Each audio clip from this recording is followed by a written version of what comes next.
Welcome to this deep dive, part of our Legal Snippet Law Simplified series. This is actually our 8th one in this series. That's right.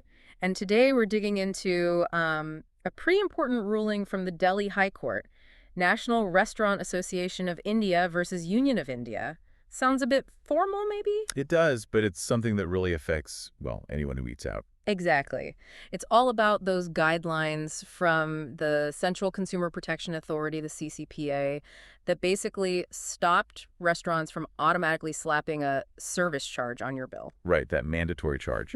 And we've got the court's judgment itself and a useful summary from SEC Times to work from. Perfect. So our mission today is pretty straightforward. Figure out what this service charge actually is, why the restaurant industry fought the ban, and crucially, how the court balanced consumer rights with, business freedom. Try to break it all down and make it simple. Yeah, cut through the jargon. So you know exactly what this means next time you're looking at a menu or a bill. Okay, let's start with the basics then. What is the service charge we're talking about? Well, the CCPA got swamped with complaints, apparently. People weren't happy about restaurants and hotels adding this extra charge on top of the food and drinks. And it wasn't small change either. Sometimes 5%, sometimes up to, 20%? Yeah, a significant chunk. And it was often framed like it was instead of a tip. But here's the kicker. It was compulsory. You didn't really have a choice. Exactly. Not like a tip at all. And to make things worse. There was the GST issue.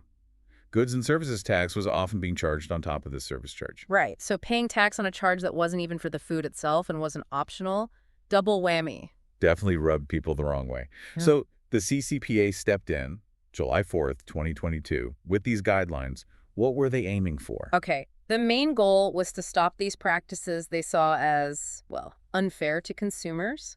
Making it truly voluntary was key.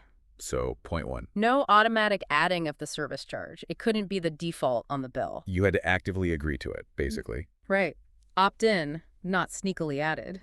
Second, they couldn't just call it something else either. Like a convenience fee or something similar. Exactly. If it walks like a mandatory service charge and quacks like one, it's banned. No hiding it under a different name. Makes sense.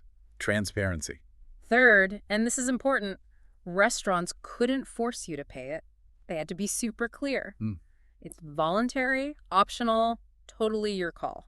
So the power shifts back to the customer to decide based on the actual service received. Which is how tipping should work, you'd think. And fourth, they couldn't penalize you for saying no.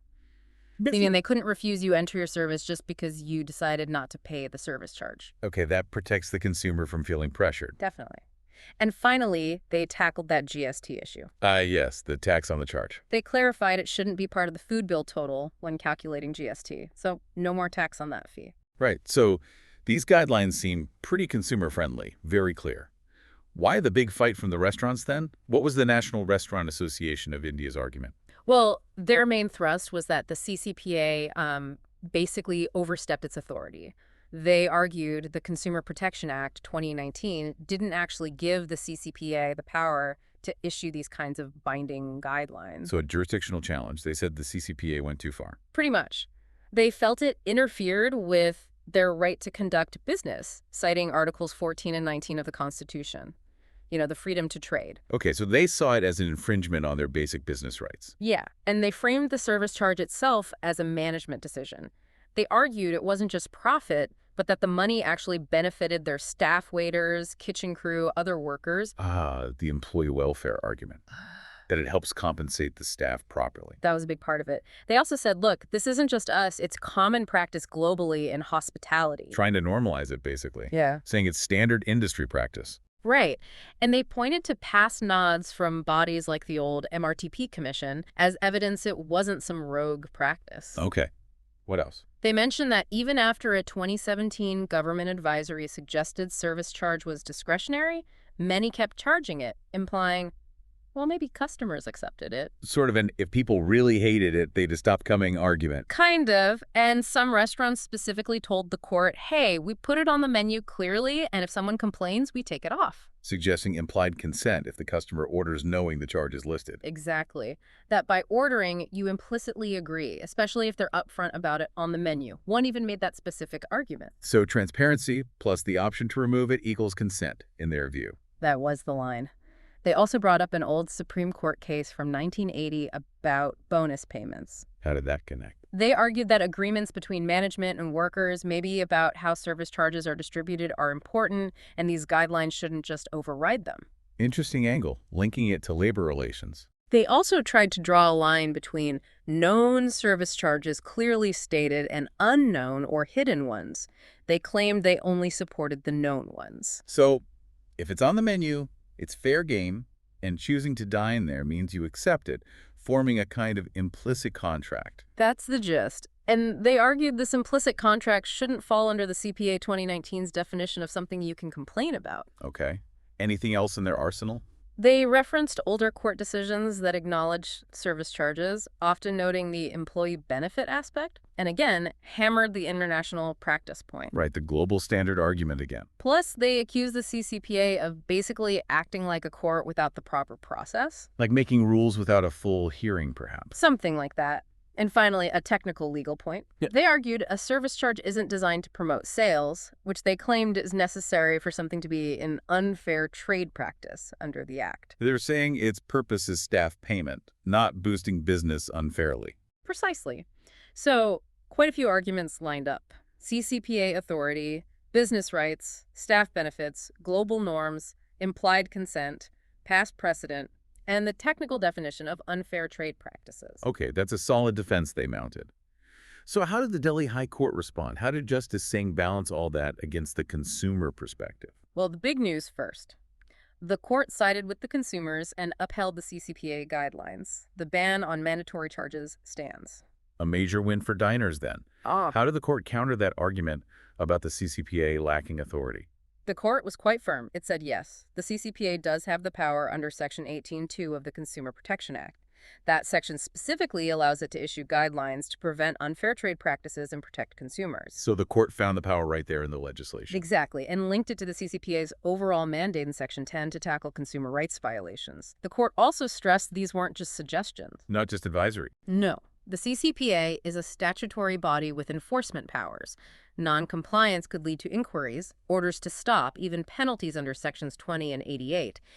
These guidelines have teeth. Okay, so legally binding.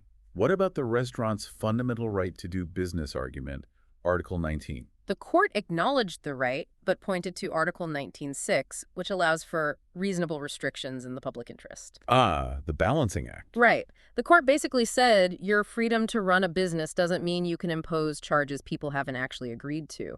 The broader interest of consumers wins out here. That seems logical. Freedom of business isn't absolute if it harms the public. The court even brought up that old Latin maxim, salus populi supremo lex. The welfare of the people is the supreme law. Exactly, underscoring that consumer protection is a high priority, and they use the doctrine of proportionality, too.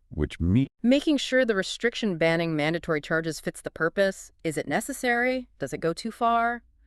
The court said no, it's a proportionate measure to protect consumers from unfair, potentially hidden costs without stopping restaurants from pricing their food appropriately. So the ban was seen as a reasonable tool for consumer protection. Yeah. And the court touched on something called the principle of unconscionable bargain. Sounds serious.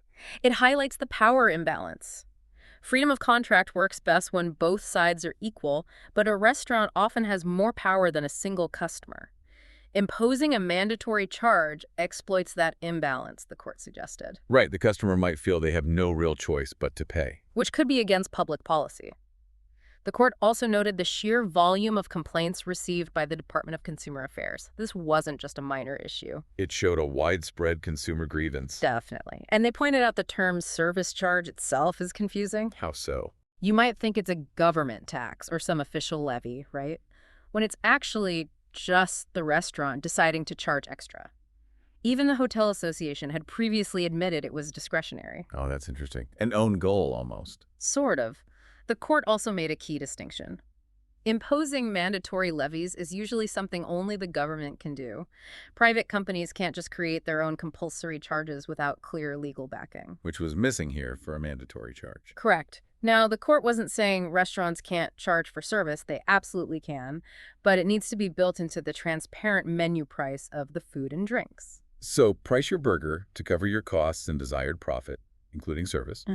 but be upfront about the total price. Exactly. Bake it into the cost displayed on the menu. They cited a Supreme Court case about selling water above MRP to support this idea of transparent pricing. Okay, so transparency is key. Right. What about the older cases the NRAI mentioned? The court looked at them and said, well, they weren't really about the legality of mandatory service charges collected this way. Tips are voluntary. Cases about wages or old MRTP rulings under different rules don't change the need to follow the current CCPA guidelines. So those precedents didn't apply directly to this specific issue of mandatory charges under current law. That was the court's view. And finally, that global practice argument. What the rest of the world does. The court basically said, that's nice, but we operate under Indian law. What happens elsewhere doesn't override consumer protection laws here in India. Fair enough. Indian law for Indian consumers. Precisely. The decision was grounded firmly in the Indian legal context. Okay, wow. So the court really reinforced the CCPA's position across the board. So let's bring it back to the listener. What's the practical takeaway from all this? The bottom line for you when you're eating out is this. This ruling confirms your right to choose whether or not to tip. That mandatory service charge should not be automatically added to your bill anymore. And if, for some reason, it still appears? You have the right to politely ask for it to be taken off. The restaurant should comply. They can't refuse service or cause a scene just because you asserted your right based on these guidelines. That's really empowering for the consumer, knowing you have that right and the backing of these guidelines. It absolutely is. This whole deep dive really highlights how the legal system tries to keep up and protect us in the marketplace, balancing business needs with, basic fairness for consumers. It shows the law isn't static. It adapts to these real-world situations that affect our wallets. Definitely. We hope breaking this down has made this important ruling clearer. It really shows how being informed about your rights can make a practical difference. Absolutely. Knowledge is power, as they say.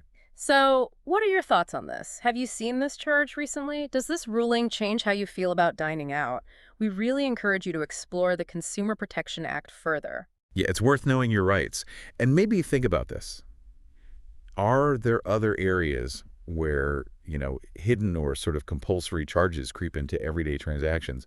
What else should consumers be watching out for? That's a great question to mull over. We'll leave you with that thought. Join us next time for another deep dive into the legal world. Thanks for listening.